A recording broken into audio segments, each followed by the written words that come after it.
Oke, Assalamualaikum warahmatullahi wabarakatuh. Shalom, namo buddhaya, salam kebajikan, dan selamat sore, pagi, siang. Kami dari kelompok 5, mata kuliah manajemen kantor hukum kelas A, akan mempresentasikan hasil kerja kelompok kami yang berjudul Peran Information Technology atau Teknologi Informasi dalam pengembangan kantor hukum. Anggota kelompok kami diantaranya ada saya sendiri, Jordan Nabisa Siregar, dengan NIM 1312353. Kemudian ada Muhammad Ahsan Habibi dengan NIM 1312147. Kemudian ada Lydia Yamima Wahyudi 1312342. Rahmat Bayu PM dengan NIM 1312264, dan Romi Asyadin Anhar dengan NIM 1312159. Kita akan masuk ke materi sekarang. Ini adalah logo dari kantor hukum kami dengan nama ByteGuard Law Firm. Di situ ada 2 pedang dan sebuah timbangan di tengah-tengah, seperti dilindungi oleh pedang tersebut. Filosofi nama dan logo kantor hukum kami. Nama firma hukum ini merupakan upaya penggabungan istilah terkait teknologi, yaitu byte. Kita sering mendengarnya di dalam kata-kata seperti kilobyte, megabyte, gigabyte, dan lain-lain itu. Dan guard, itu artinya menjaga. Masalah hukum dalam ranah dunia maya artinya. Logo tersebut menggambarkan 2 pedang yang bersilang di depan sebuah timbangan, menciptakan gambaran simbolis tentang perlindungan dan keadilan. 2 pedang melambangkan kekuatan dan perlindungan, sementara timbangan merepresentasikan keadilan dan keseimbangan dalam penegakan hukum. Kombinasi dari 2 pedang bersilang menggambarkan perlindungan terhadap informasi digital yang penting atau sensitif, sesuai dengan makna dari ByteGuard yang menekankan perlindungan terhadap data dan informasi dalam dunia digital, tentunya melindungi secara hukum. Untuk visi dan misi akan dilanjutkan oleh teman saya, Mas Rahmat. Oke, baik. Untuk selanjutnya yaitu visi kita menjadi pionir dan pemimpin di Indonesia dalam penyediaan layanan hukum, cyber atau digital yang inovatif dan handal. Memberikan perlindungan terdepan bagi klien dalam menghadapi tantangan kompleks di dunia digital dengan tingkat profesionalisme yang tinggi. Next. Selanjutnya, misi kita yaitu yang pertama, menyediakan layanan hukum cyber dengan standar profesionalisme tertinggi, menjamin integritas, keahlian, dan etika profesional dalam setiap aspek layanan kami kepada klien. Lalu yang kedua, menyediakan pelayanan hukum cyber tingkat tinggi yang mendalam dan berkelanjutan, dengan berfokus pada pengembangan solusi inovatif untuk melindungi kepentingan klien dalam era digital. Lalu yang ketiga, mengumpulkan dan mempertahankan tim ahli hukum yang terampil, berpengetahuan luas, dan selalu terkini dengan perkembangan hukum dan teknologi terbaru. Lalu yang terakhir, melakukan penelitian dan pengembangan terus-menerus dalam hukum cyber untuk memastikan bahwa bad guard selalu berada di garis terdepan dalam memberikan solusi hukum yang efektif dan sesuai dengan perkembangan teknologi secara profesionalis. Next. Untuk selanjutnya, spesialis kantor hukum akan dijelaskan oleh rekan saya, Lydia Yemima.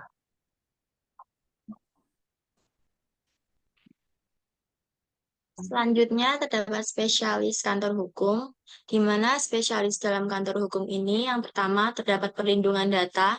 Perlindungan data ini berfungsi untuk memberikan suatu nasihat hukum terkait perlindungan data pribadi.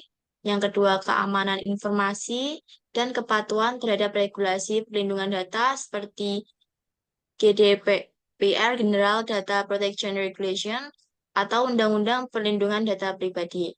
Yang kedua, terdapat kejahatan siber. Kejahatan siber ini menangani kasus-kasus kejahatan siber, contohnya seperti pencurian identitas, serangan phishing, peretasan, penipuan daring, dan kasus-kasus lain yang melibatkan tindakan kriminal dalam ranah digital. Yang ketiga, hukum. Dalam kepatuhan hukum ini memberikan bantuan untuk memastikan bahwa setiap perusahaan atau organisasi dapat mematuhi hukum dan regulasi yang terkait dengan aktivitas digital mereka, termasuk dalam aspek hukum dalam bisnis online dan transaksi elektronik. Yang keempat, kasus-kasus hukum teknologi. Kasus-kasus hukum teknologi ini biasanya menangani perselisihan hukum yang berkaitan dengan teknologi, seperti contohnya hak kekayaan intelektual, kontak teknologi informasi, dan masalah lisensi perangkat lunak, serta lain sebagainya. Yang kelima, hukum privasi dan keamanan. Di sini menyediakan nasihat hukum tentang berbagai kebijakan privasi, ketentuan penggunaan, dan masalah keamanan dalam konteks aplikasi, situs web, atau platform digital.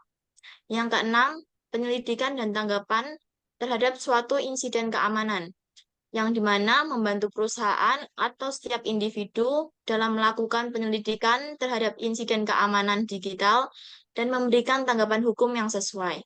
Yang ketujuh atau terakhir, penyuluhan dan pelatihan ini dapat memberikan penyuluhan serta pelatihan kepada setiap karyawan atau individu tentang bagaimana pentingnya keamanan digital, privasi, dan kepatuhan hukum dalam lingkungan digital. Selanjutnya akan dilanjutkan oleh teman saya, Muhammad Ahsan.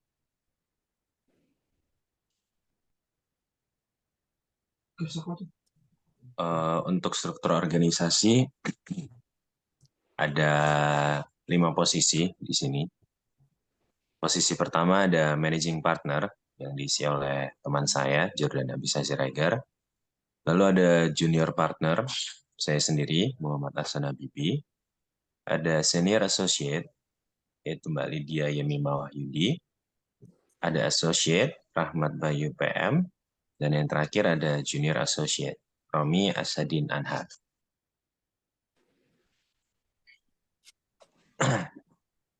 Tugas pokok dan fungsi.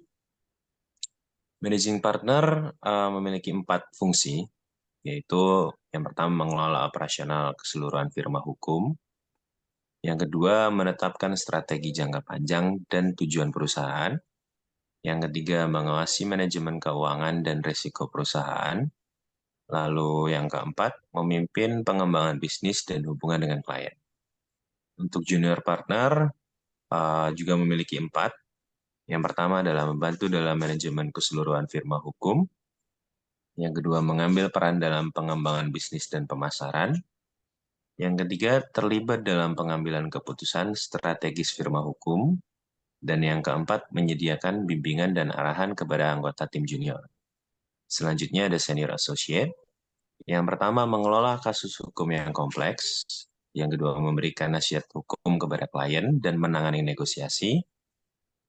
Yang ketiga, mengawasi dan membimbing junior associate dalam tugas-tugas mereka. Dan yang terakhir, terlibat dalam pengembangan bisnis dan pemasaran firma. Yang selanjutnya adalah associate, melaksanakan penelitian hukum mendalam untuk kasus-kasus, menyiapkan dokumen hukum, kontrak, dan memorandum, lalu terlibat dalam persiapan untuk persidangan atau negosiasi, dan yang terakhir berinteraksi langsung dengan klien dan memberikan dukungan hukum. Yang terakhir, junior associate, melakukan penelitian hukum dan mempersiapkan laporan, membantu dalam penyiapan dokumen hukum dan kontrak, memiliki peran pendukung dalam penanganan kasus hukum, dan yang terakhir memperoleh pengalaman dan pembelajaran dari anggota senior.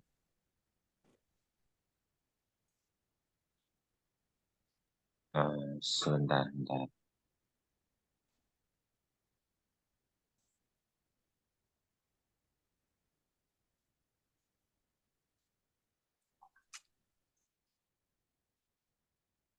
Boleh langsung dilanjut aja, Mas. Mohon maaf, sinyalnya agak sedikit error. Baik. Mungkin akan saya bantu sedikit. Jadi peran IT dalam pengembangan kantor hukum itu memiliki 6 fungsi ya. Kira-kira yang esensial itu ada manajemen data dan informasi, kemudian keamanan informasi, kemudian peralatan dan infrastruktur atau hal-hal yang yang mendukung operasional kantor tersebut dari sisi IT. Kemudian ada dapat membantu dalam melakukan komunikasi dengan klien atau kolaborasi antar karyawan di dalam kantor tersebut. Kemudian ada fungsi e-discovery dan analisa, dan ada juga dapat digunakan untuk pemasaran atau mencari klien. Untuk setiap poin tersebut akan dilanjutkan oleh teman saya, Mas Romi. Baik, untuk manajemen data dan informasi dari kantor kami adalah manajemen data dan informasi di sebuah firma hukum meliputi penginteraksian sistem elektronik yang berfungsi untuk penyimpanan, pengolahan dokumen hukum, dan data klien. Hal ini tidak hanya mempermudah akses terhadap informasi yang diperlukan, tetapi juga memfasilitasi analisis data kasus yang sudah ada. IT dalam hal ini dapat membantu pengacara dalam pengambilan keputusan yang lebih tepat. Tidak hanya meningkatkan efisiensi kantor hukum, manajemen ini juga fokus pada perlindungan data klien melalui keamanan sistem yang terenkripsi serta kepatuhan terhadap regulasi perlindungan data yang berlaku. Dengan mengutamakan aspek keamanan, aksesibilitas, dan kepatuhan hukum, firma hukum dapat memberikan layanan yang lebih unggul dan berkualitas kepada kliennya. Oke, next. Keamanan informasi. Keamanan informasi dalam konteks firma hukum memegang peranan krusial dalam melindungi data sensitif klien serta memenuhi standar kepatuhan privasi yang berlaku. Pengguna teknologi enkripsi menjadi fondasi utama untuk melindungi data baik yang disimpan maupun yang dikirim atau diterima oleh kantor tersebut untuk menjaga keamanan informasi yang vital. Kontrol akses yang ketat dan sistem autentikasi ganda memastikan bahwa hanya pihak yang berwenang yang dapat mengakses dan memanfaatkan informasi tersebut. Sistem keamanan jaringan seperti firewall dan deteksi ancaman dipasang untuk mengantisipasi serta mengatasi serangan cyber yang dapat mengancam keamanan data. Audit berkala dilakukan untuk memantau keamanan sistem dan segera merespon ancaman yang muncul. Selain itu, pendidikan dan pelatihan terus-menerus pada staf tentang praktik keamanan informasi yang terbaik menjadi landasan untuk meningkatkan kesadaran dan risiko keamanan dan tindakan pencegahan. Penting juga untuk memiliki rencana untuk menghadapi insiden keamanan yang terstandar untuk menangani dan mengurangi dampak jika terjadi pelanggaran keamanan atau kebocoran data. Dengan keseluruhan pendekatan ini, firma hukum dapat menjamin perlindungan yang kokoh terhadap informasi klien mereka, mempertahankan kepercayaan klien, dan integritas firma hukum dalam menangani data sensitif. Oke, next. Untuk selanjutnya akan dibacakan oleh teman saya, Mas Bayu.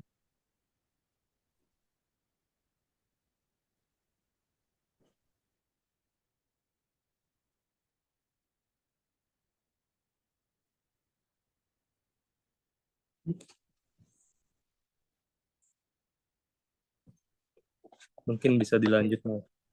Untuk selanjutnya, peralatan dan infrastruktur. Peralatan dan infrastruktur teknologi menjadi fondasi penting dalam operasional sebuah firma hukum yang mengandalkan teknologi informasi atau TI. Ini mencangkup perangkat keras seperti komputer, server, jaringan, serta perangkat lunak khusus untuk manajemen data dan informasi.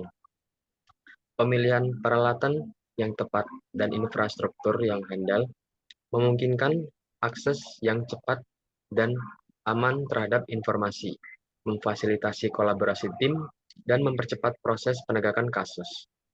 Penggunaan perangkat lunak manajemen dokumen, sistem keamanan jaringan, serta aplikasi berbasis cloud juga menjadi bagian integral dalam memastikan bahwa operasional firma hukum berjalan lancar dan efisien. Dengan infrastruktur yang solid, firma hukum dapat memberikan layanan yang lebih responsif dan berkualitas kepada klien serta menjaga keamanan informasi dengan baik. Next. Lalu selanjutnya ada kolaborasi dan komunikasi. Teknologi informasi atau TI memfasilitasi interaksi tim dan komunikasi dengan klien secara efisien. Ini termasuk penggunaan email, platform obrolan, dan aplikasi konferensi untuk memperkuat komunikasi internal, memungkinkan pertukaran informasi yang cepat antar anggota tim hukum, serta memfasilitasi diskusi dan pemecah masalah secara real-time. Selain itu, alat-alat kolaborasi digital ini juga membantu dalam menjalin komunikasi yang baik dengan klien, memungkinkan pertukaran informasi yang lancar dan transparan.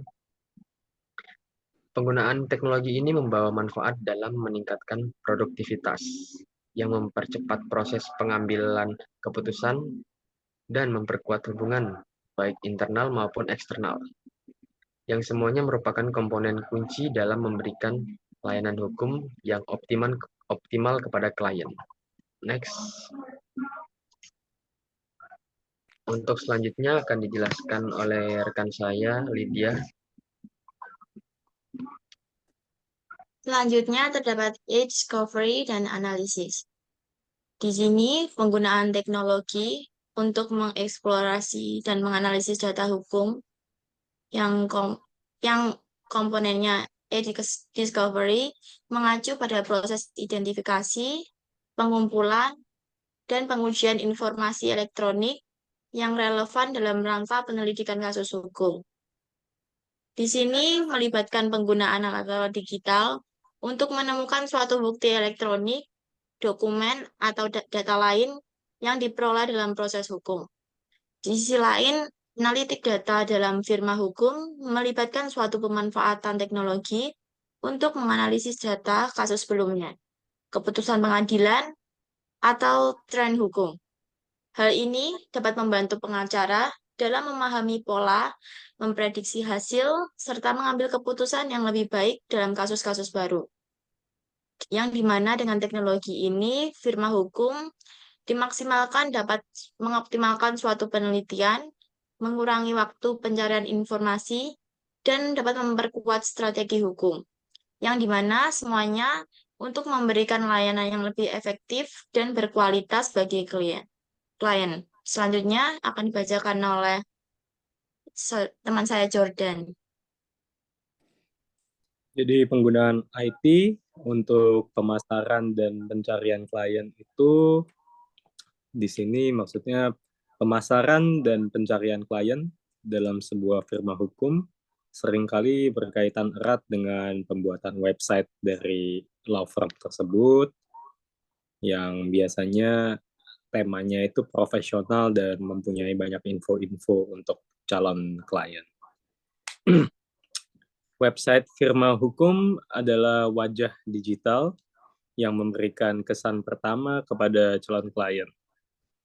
Melalui website ini, firma dapat mempresentasikan visi, kemudian menjabarkan layanan-layanan yang mereka berikan, dan keahlian yang dimiliki secara menyeluruh. Konten yang informatif tentang area spesialisasi hukum cyber, studi kasus yang sukses, serta artikel atau blog yang relevan membantu menunjukkan otoritas dan keahlian firma dalam bidang tersebut. Pemanfaatan teknologi dalam pemasaran juga mencakup praktik SEO atau Search Engine Optimization untuk memastikan bahwa website firma hukum muncul di hasil pencarian utama. Jadi kalau misalnya kita ketik kantor hukum Surabaya, itu kalau misalnya menggunakan SEO akan muncul di halaman pertama dan paling atas. Hal ini dapat mempermudah calon klien menemukan firma tersebut. Taktik pemasaran digital lain seperti kampanye iklan online yang terukur dan strategi media sosial juga membantu dalam membangun brand awareness dan menjaga audiens yang lebih luas. Selain itu, website juga bisa menjadi platform untuk menawarkan konten-konten edukatif tentang hukum. Kalau untuk law firm kami itu khususnya tentang hukum cyber kepada masyarakat. Ini bukan hanya merupakan bentuk pelayanan kepada klien potensial, tetapi juga menunjukkan komitmen firma dalam memberikan edukasi dan informasi yang berguna bagi masyarakat. Dengan memadukan teknologi informasi dan pemasaran digital, pembuatan dan pengelolaan website firma hukum dapat memberikan kesempatan untuk menjangkau klien potensial secara luas, kemudian membangun citra yang profesional, serta menunjukkan keahlian dan kredibilitas firma hukum tersebut dalam bidang hukum cyber. Sekian presentasi dari kelompok atau kantor hukum kami. Terima kasih.